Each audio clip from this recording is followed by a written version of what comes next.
I'm back working in the dining room today. We still have not finished the drywall on the ceiling. As you can see, we still need to finish that, but I'm not tall enough to reach even on the platform, so we have to wait until my dad or brothers are able to come back, and they're busy right now, so we're just gonna have to wait on their schedule, and then we'll have to get the drywall, and whenever they can come here, then we'll finish the ceiling.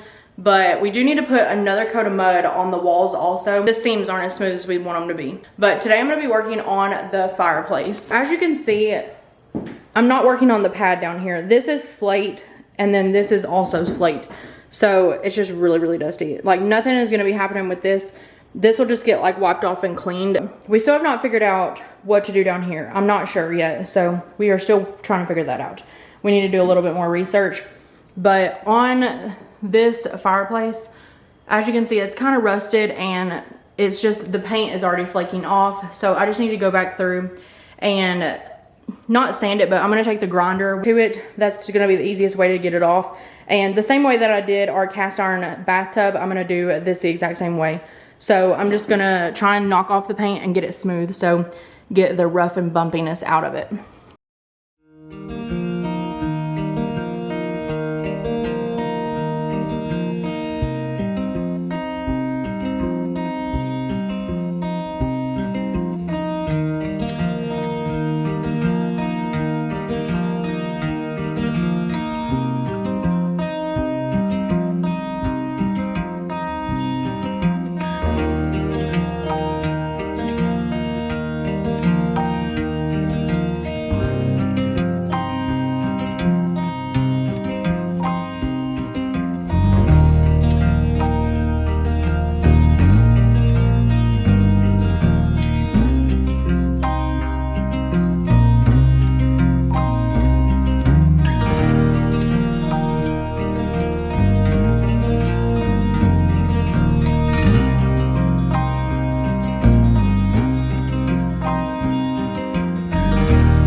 I'm not completely finished, but I've went through 3 batteries, so I have to wait on them to charge.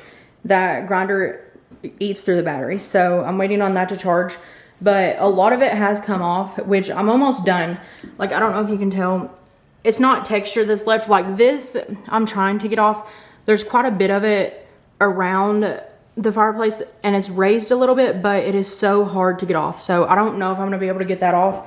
And then there's very few like damage marks. There's this one right here, and there was one other, but I can't remember where it's at. But, oh, on this side. But other than that, it is very, very minimal on the damage. And luckily we do have this fireplace cover. I will say, definitely wear a respirator if you do this. And ideally, if you can, do it outside. But we cannot take this off just because it is mounted to the wall, and back behind there is a whole bunch. It's not gravel, it's made for high heat. So that's what's behind there, and it's wired into the brick. So we tried taking the master bedroom one off, and we would have to have somebody come in and professionally do that for us because we know nothing about it. So we left it in place in here in the dining room, and we're not gonna take it out. So that's why I'm just grinding it in here. But it's not near as messy as I thought it would be. It's a very heavy dust. So that's why I recommend, either way, you need to wear a respirator doing this. But it's a very, very heavy dust. I don't know if you can see. It doesn't go very far. Like whenever you're doing like drywall or anything like that, it will spread through your whole house. But this is like a heavy dust, and we did block off the room. So I'm like in here with the doors way blocked off. But as you can see, the dust just mostly stays around. It doesn't go very far.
What I'm doing right here is cleaning up the plaster along the fireplace edge so that we have a straight edge so that we can hang trim and trim out the fireplace.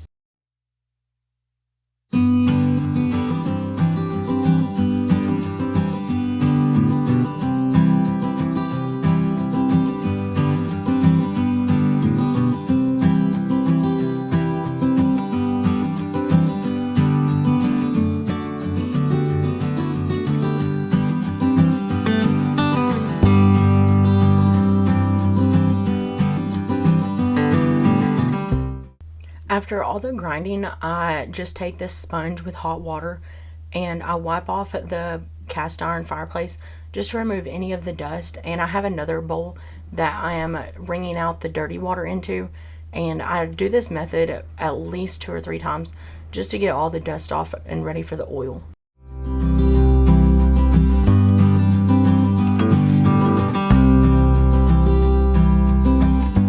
My parents actually ended up stopping by this day, and I took a break in between sanding down the fireplace and cleaning it, in between putting this polish on, just so that my dad could finish sanding down the drywall in there, and he ended up putting the final coat on the wall. So hopefully the next time they come over, we can hang the drywall on the ceiling.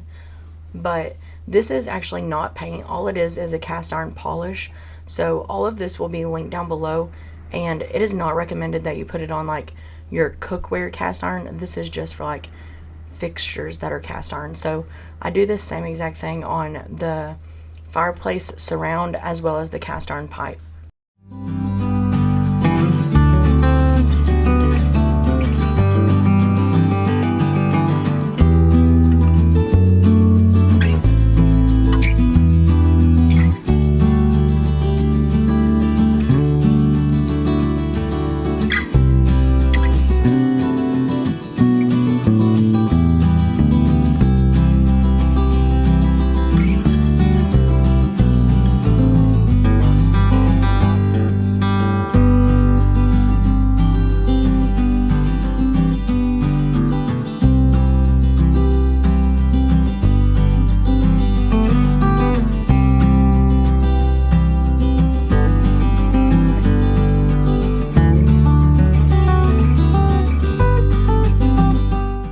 Ended up putting one coat on the fireplace surround and on the pipe this night and then let it sit overnight just so that it could fully soak up.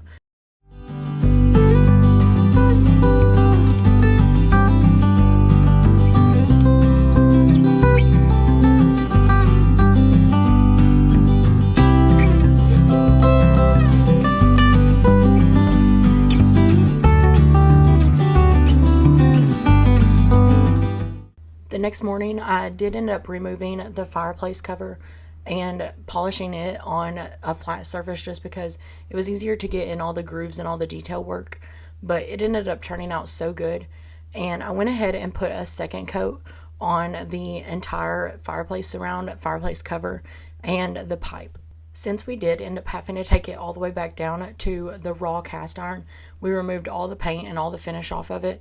So it did soak up the polish very, very quickly. And if we ever see rust in the future or anything like that, all we'll have to do is just repolish the cast iron again. That's why we didn't want to go with paint, because we didn't want to have to worry about paint chipping off or flaking off. And so now we can just repolish as needed. I actually ended up spilling some of the polish onto the slate hearth that is on the floor in front of the fireplace, and found by accident that the slate actually absorbs this polish really, really well. So instead of having to paint this or using something else, we did end up using this same polish on the slate, and it has worked perfectly fine. It doesn't come off, the slate just absorbs it and it gives it that shine back. I'm not saying you should do this just because I know it's not correct, and you should probably find how to actually restore a slate, but I'm just sharing what worked for us.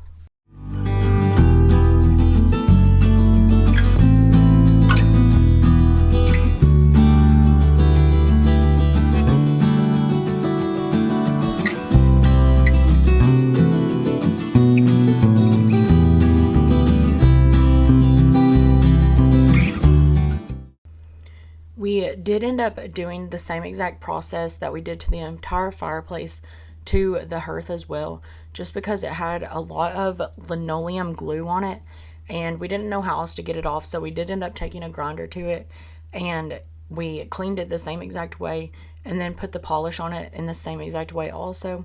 I think we ended up doing 2 coats on everything and we will reapply it as needed, but the 1 coat was plenty for now. And whenever I'm filming this voiceover, I did not know that I was going to be sick and have problems with my voice.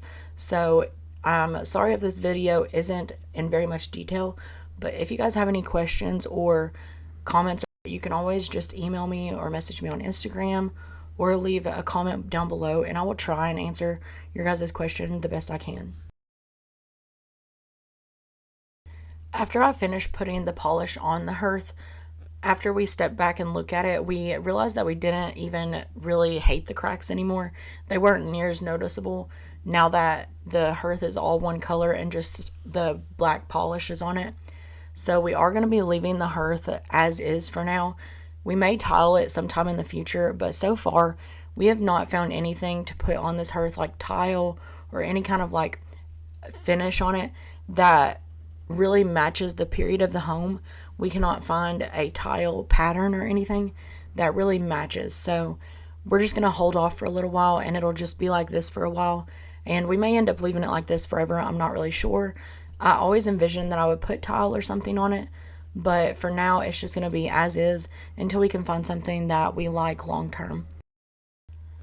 We still will have to go back and trim out the fireplace around the brick just so that you can't see behind it. But other than that, this area is finished and hopefully we can get the ceiling finished soon. But that is going to be it for this video. So thank you guys for watching and I hope you guys will like and subscribe.